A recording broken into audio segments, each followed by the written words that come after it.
Je refuse l'esprit de domination dans mon foyer. Avez-vous remarqué que l'être humain ne supporte pas de se faire dominer? C'est tout à fait normal. Ce n'est pas inscrit dans ses gènes par le Créateur. Dieu a créé l'homme afin que l'homme domine et non pour que l'homme soit dominé. Observons ce qui s'est passé au 6e jour de la création.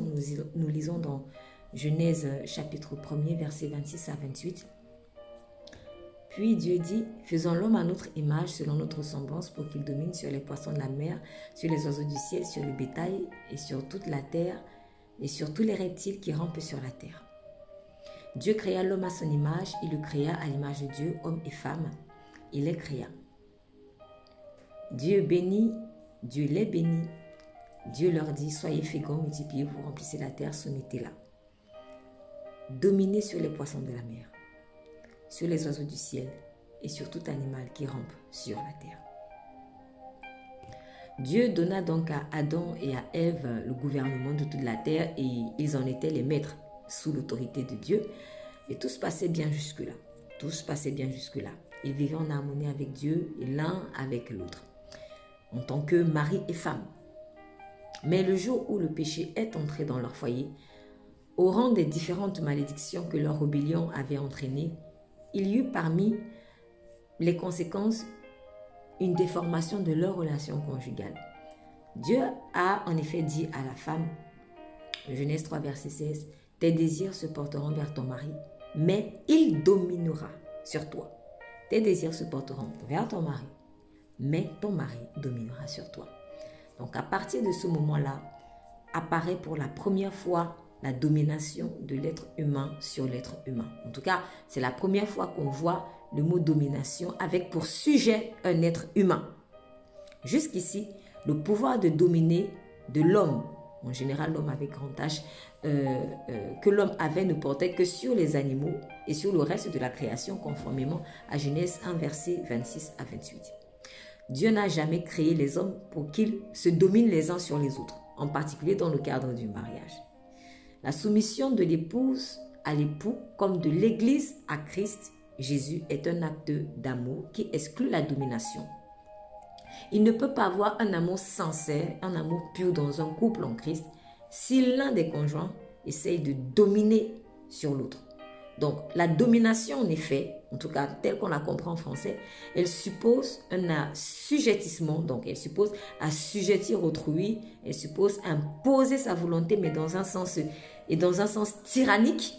Donc ce qui peut se faire aussi très subtilement, il y a des personnes qui sont tyranniques mais qui essaient aussi d'utiliser la manipulation et comme ça vous n'y voyez que du feu. Vous ne voyez même pas qu'elles sont tyranniques alors qu'elles sont tyranniques. Donc elles maquillent leur tyrannie par la douceur, une fausse douceur. La domination dans le couple étouffe l'autre. Donc quand un des conjoints domine, l'autre conjoint est étouffé et celui qui est étouffé est réduit à un simple esclave. La domination enlève aussi au conjoint qui est assujetti son identité. Il ne sait même plus à la fin qui il est. Donc, ce conjoint dominé, assujetti, ne vit plus pour Dieu, mais il vivra exclusivement pour le conjoint qui domine. Ce n'est pas sain. Ce n'est pas sain. Jésus avait dit à ses disciples, Luc 22, versets 25 à 27, nous lisons, « Les rois des nations les dominent et ceux qui ont autorité sur ces nations se font appeler bienfaiteurs. Il n'en est pas, qu'il n'en soit pas de même pour vous, mais que le plus grand parmi vous soit comme le plus petit et celui qui gouverne comme celui qui sert. Car qui est le plus grand, celui qui est à table ou celui qui sert? N'est-ce pas celui qui est à table? Et moi, cependant, je suis au milieu de vous comme celui qui sert. »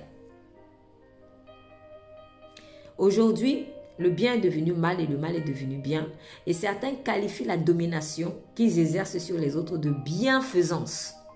C'est la raison pour laquelle les dominateurs des peuples se font appeler bienfaiteurs, selon ce que le Seigneur Jésus a dit dans Luc 22, versets 25 à 27 que nous venons de lire. Donc, dans le mariage, vous avez aussi certaines personnes qui estiment que c'est par amour qu'elles asphyxient leurs époux ou leurs épouses. C'est parce qu'ils les aiment qu'il domine en fait sur eux. Et vous entendrez par exemple des expressions comme j'agis comme cela avec toi parce que je t'aime.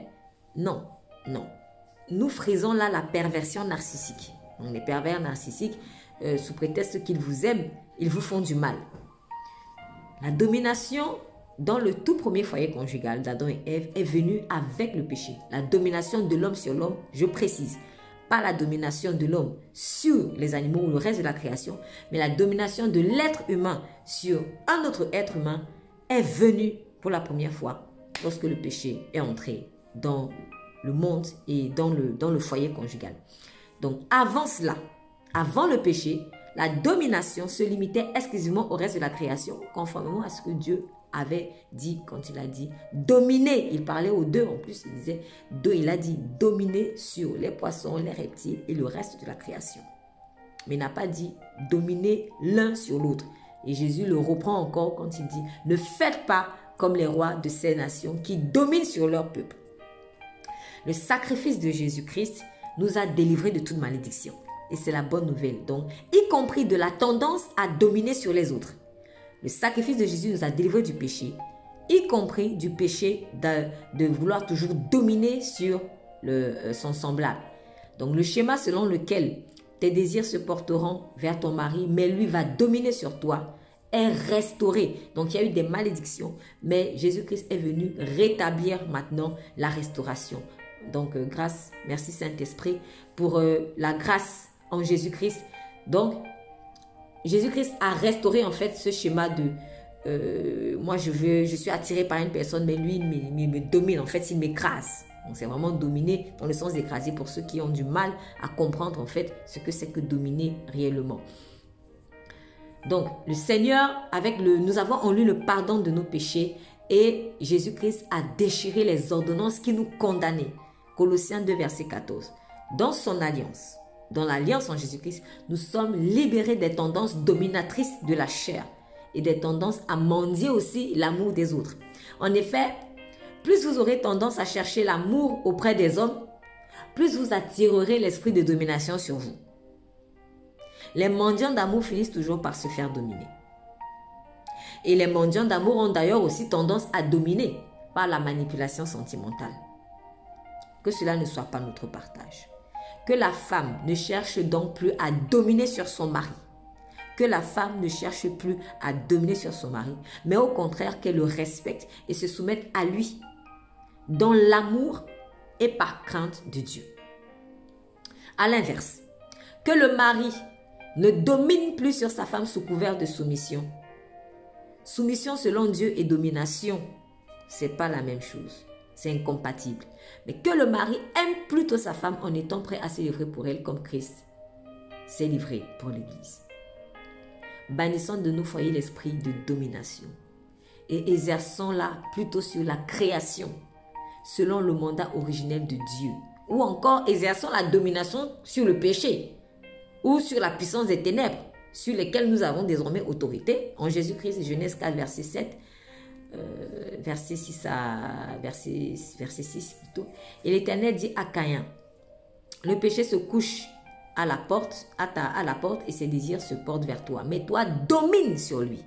Domine sur le péché. Luc 10, verset 19. Voici, je vous ai donné le pouvoir de marcher sur les serpents, sur les scorpions et sur toute la puissance de l'ennemi et rien ne pourra vous nuire. Donc, nous dominons sur la puissance des ténèbres. Nous dominons sur le péché. N'inversons pas les choses. Le diable, lui, nous pousse à dominer sur notre prochain, mais alors que c'est sur lui, Satan, que nous devons dominer. Si vous aimez votre mari, vous n'allez pas dominer sur lui. Soumettez-vous à lui dans l'amour. Si vous aimez votre femme, vous n'allez pas dominer sur elle. Christ ne nous domine pas. Il nous aime. Nous sommes soumis à lui, mais lui ne nous écrase pas. La domination asphyxie. La domination crée des hypocrites. Soyez bénis et nous allons prier. Je rejette dans mon foyer, dans le nom puissant de Jésus-Christ, tout esprit de domination. Et je proclame que je marche dans l'amour. Je proclame que dans mon foyer, c'est l'amour qui règne. Avec mon mari, c'est l'amour qui règne. Avec ma femme, c'est l'amour qui règne. Merci Seigneur Jésus de nous avoir libérés de la tendance à dominer à la croix de Golgotha. Amen. Soyez bénis.